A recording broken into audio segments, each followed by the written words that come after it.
A great lesson in A Course in Miracles is there are no small upsets. And so this is coming from the foundational truth that truth is absolute.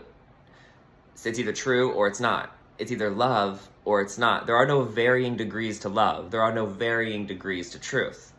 And so that is a really simple rubric and framework that you can take when you're introspecting yourself. So anytime you're in a state of being or a thought or a feeling that's not of love, it's worth looking at, because it's signaling inside of you there's fear, guilt, or shame coming up.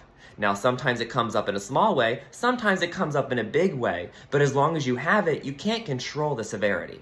So that's why you want to look at all of your upsets, including small ones, as signals to what you're kind of having inside of you, deeper in your nervous system.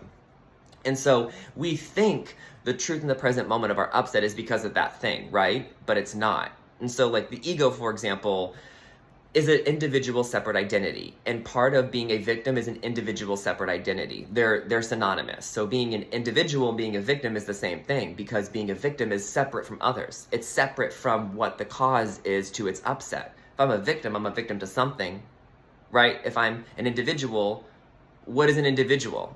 It's in comparison to there being other things, other individuals. So I'm one individual and there's more individuals. So it's referencing that there's other things that it's engaging with and how it's separate from it.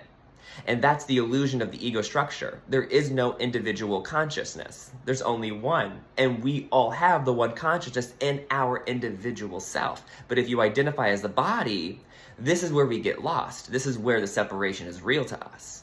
And so how to get out of it is to look at all the ways in which we separate. So all upsets are separations from love. So they're all worth looking at. They're all signals saying, hey, it's a call for love.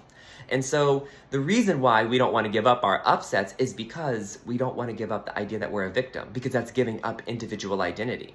If you're giving up your personal perspectives where someone is wrong and you don't need to blame anyone anymore and you can forgive it and you're creating all of that, well then where does the ego go? It dies. And so it's afraid of that. So it's going to come up with really logical, rational ways and very feeling real ways that this upset is justified and I can't give it up.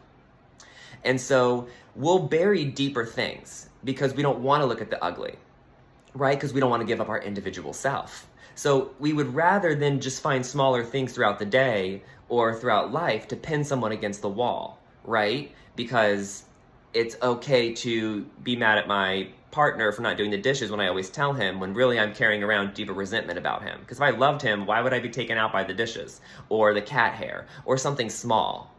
It's never something small. You're never upset for the reason you think. So you want to be able to recognize and intercept it so you can heal it.